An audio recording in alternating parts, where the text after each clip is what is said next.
Assalamualaikum warahmatullahi wabarakatuh. Pelutus yang berbahagia, berjumpa kembali di channel THM Tanah Sastin Mundika.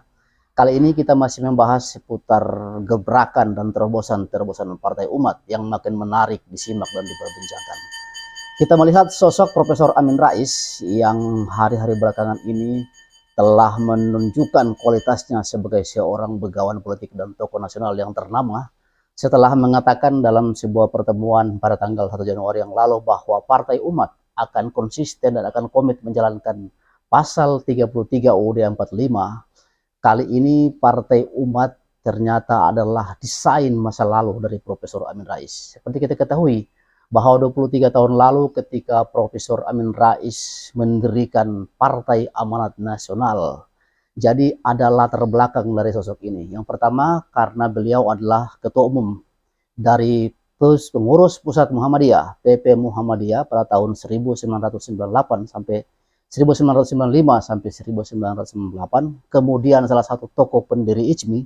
Jadi walaupun Pak Amin Rais mendirikan sebuah partai yang bukan Islam tapi nasionalis, namun di sana adalah pesan-pesan keislaman, ada keberpihakan keislaman, sehingga Partai Amanat Nasional adalah sesungguhnya sebuah partai yang dirancang bagaimana ingin menampung aspirasi, menampung kelompok-kelompok masyarakat yang bagaimana itu di sana terdapat umat-umat Islam modern. Nah, seperti kita ketahui bahwa pengurus PP Muhammadiyah maupun konstituennya adalah kelompok-kelompok Islam inklusif, kelompok-kelompok Islam modern yang bergerak di pendidikan, bergerak di rumah sakit dan lain-lain.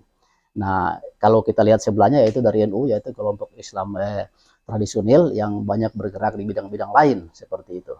Nah, dengan latar belakang tersebut ternyata Profesor Amin Rais mendesain Partai Amanat Nasional yang didirikan pada 23 tahun lalu itu adalah untuk bagaimana pengawajantahan dari amanat masa lalu, amanat kemerdekaan.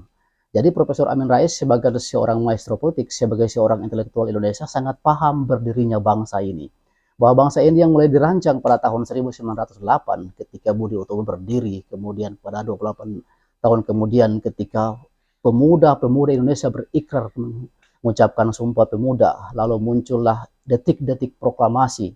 Beliau sangat paham tentang BPUPKI, tentang PPKI, sampai bagaimana pada tanggal 17 Agustus 1945 Indonesia ini dimerdekakan. Ada andil besar di sana kelompok-kelompok umat Islam, ada keberpihakan yang jelas. Nah, itu dirancang oleh Profesor Amin Rais dalam Partai Amanat Nasional. Namun ternyata ada unsur manusia di sini. Ternyata Profesor Amin Rais tidak sempat mengontrol besarnya PAN yang saat itu, yang menjadi magnet oleh banyak pihak. Munculnya para teknokrat bergabung, misalnya para pengusaha-pengusaha besar seperti Sutrisno Bahir muncul di PAN, muncul Hatta Rajasa, bahkan artis-artis tanah air bergabung di Partai Amanat Nasional. Sehingga pada waktu itu PAN menjadi anekdot bahwa Partai Amanat Nasional bukan lagi menjadi Partai Amanat Nasional tapi Partai Artis Nasional. Sehingga tokoh-tokoh artis-artis ternama seperti Pasha Ungu bergabung di PAN, kemudian Anang Hermansyah bergabung dan artis-artis yang lain. Sehingga desain tentang Partai Amanat Nasional yang bagaimana pengawajantahan tentang amanat-amanat kemerdekaan itu seakan-akan kabur, seolah-olah kabur, dan akhirnya Profesor Amin Rais pun dikatakan tersingkir dari Partai Amanat Nasional. Nah, saat ini ketika beliau 1 tahun yang lalu atau 2 tahun lalu mendirikan Partai Umat, ketika kita membaca pemikiran-pemikiran Profesor Amin Rais, ini adalah kelanjutan dari perjuangan-perjuangan beliau. Ketika kita melihat Profesor Amin Rais dari 11 tahun yang lalu tetap kukuh, tetap konsisten dengan perjuangan, bahwa beliau mengatakan negeri ini tidak komitmen, tidak konsisten menjalankan pasal 33 Undang-Undang Dasar 45.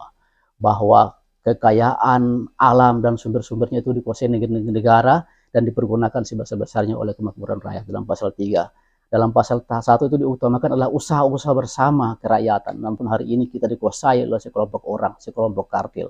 Nah, perjuangan yang tetap posisi seperti ini dipahami ini adalah kelanjutan dari upaya-upaya beliau ketika membangun Partai Amanat Nasional yang saya katakan tadi akhirnya menjadi kabur. Dan hari ini wajar ketika warga Nahdien, warga Muhammadiyah itu berbondong-bondong pindah ke Partai Umat. Mengatakan di mana Profesor Amin Rais berkiblat, di situ kami akan ikuti seperti itu. Karena ya, sosok Profesor Amin Rais dengan konstituen yang dibangunnya yaitu Islam modernis, Islam pendidikan dan lain-lain itu di posisinya di Muhammadiyah, dan hari ini Muhammadiyah menjadi kegamangan ketika Profesor Amin Rais membangun sebuah partai yang baru. Dan dari beberapa video yang kami buat sudah belasan itu mereka mengatakan ya kami akan mengikuti Imam Profesor Amin Rais, di mana dia berkibat kami akan ikut. Nah, semoga desain baru ini tentang amanat nasional yang tidak jalan, yang kandas di Partai Amanat Nasional ini berlanjut di Partai Umat. Nah, ini kita nantikan Pelotus. Jadi semoga dengan di akhir-akhir masa jayanya Profesor Amin Rais, di usia senjanya dengan usia 79 tahun, ini karya terakhir beliau yang cukup baik, yang harusnya disambut dan diberi apresiasi oleh umat Islam. Walaupun kita mungkin beda partai, beda pilihan, tapi ketika ada partai Islam yang tampil dengan konsisten, itu harus didukung, itu harus dikawal, disupport dan sebagainya.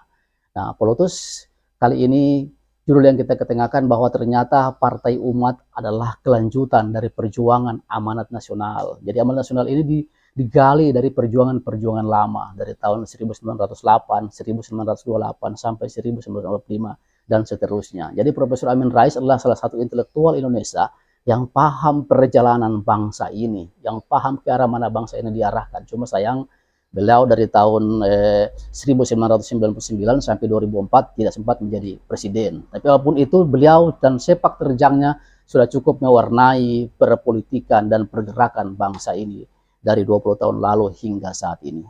Pelotus, demikianlah apa yang bisa kami sampaikan. Semoga bermanfaat. Billahi taufiq wal hidayah. Wassalamualaikum warahmatullahi wabarakatuh. Kinatauan.